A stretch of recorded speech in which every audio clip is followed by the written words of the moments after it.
श्री कृष्ण कहते हैं संघर्ष ही जीवन है। जीवन संघर्ष का ही दूसरा नाम है।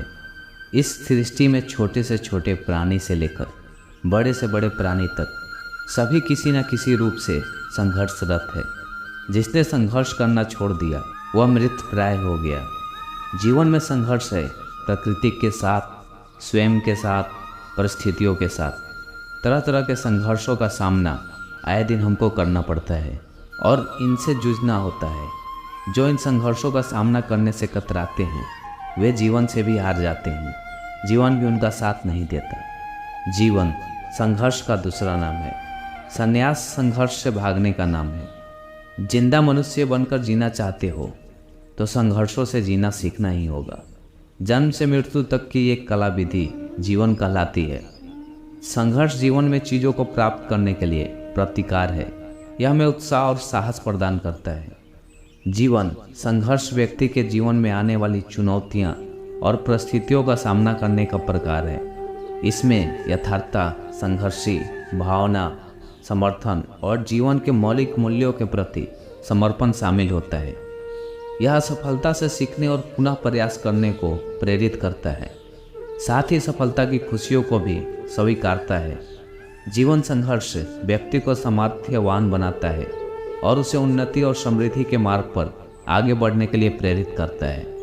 इससे व्यक्ति का अनुभव, समझदारी और धैर्य का विकास होता है, जिससे उसे जीवन की हर मुश्किलात से निपटने की क्षमता मिलती है। जीवन संघर्ष हमें अपनी दृढ़ता और निर्णायक योजनाओं से परिचित कराता है, जिससे हम अपने लक्ष्यों को प्राप्त कर सकते हैं और सामाजिक समृद्धि और संतुष्टि के साथ जीवन का आनंद उठा सकते हैं। जब हम संघर्ष करते हैं तभी हमें अपने बल व सामर्थ्य का पता चलता है। संघर्ष करने से ही बढ़ने का हौसला मिलता है, आत्मविश्वास और अंततः हम अपनी मंजिल को हासिल कर लेते हैं। वास्तव में जब व्यक्ति अपने संघर्षों से दोस्ती कर लेता है, प्रसन्नता के साथ उसे अपनाता है, उत्साह के साथ चलता है, तो संघर्ष का सफर उसका साथ देता है और उसे कठिन से कठिन डगर को पार करने में मदद करता है।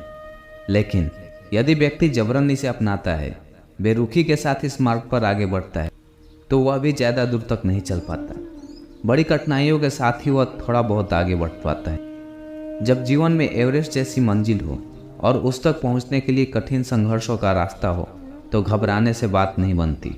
संघर्षों को अपनाने से ही मंजिल मिल पाती है। जीवन एक मेला है जिसमें सुख दुख के झमेले लगे रहते हैं। हर व्यक्ति के जीवन में एक ऐसा कठिन समय भी आता है जब व्यक्ति निराश हो जाता है।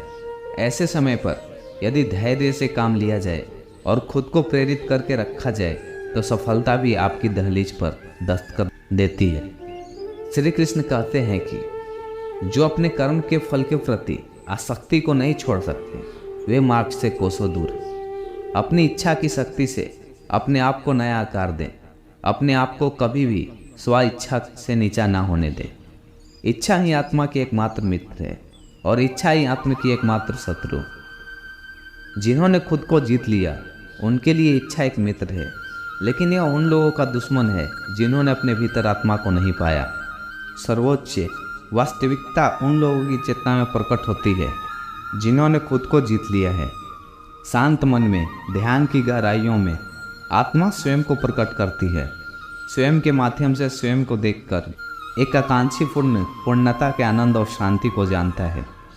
कोई भी जो काम करता है उसका कभी भी बुरा अंत नहीं होगा, ना तो यहाँ और ना ही आने वाले युग में। गंभीर तपस्या और ज्ञान मार्ग से ध्यान श्रेष्ठ है। श्री कृष्ण कहते हैं, मुझ पर अपना मन लगाकर योग के अभ्यास से स्वयं को अनुशासित करो। मैं उन लोगों के लिए हमेशा मौजूद हूँ जिन्होंने मुझे प्राणी में महसूस किया है। व्यक्ति चाहे जो बन सकता है यदि वह विश्वास के साथ इच्छित वस्तु पर लगातार चिंतन करे। मन बहुत चंचल है जो इंसान के दिल में उथल पुथल कर देता है। जैसे वो मेरे पास आते हैं वैसे ही मैं उन्हें ग्रहण करता हूँ। सभी पथ पार्थ मानव को मेरी ओर ले जाते हैं। इंद्रियों से मिलने वाला सुख पहले तो अमृत जैसा लगता है, लेकिन अंत में यह विष के समान कड़वा होता है। जब ध्यान में महारत हासिल हो जाती है तो मन हवा रहित स्थान में दीपक की लौ की तरह अडिग रहता है। श्री कृष्ण कहते हैं, तीनों लोक में मेरे पाने के लिए कुछ भी नहीं है और ना ही कुछ ऐसा है जो मेरे पास नहीं है।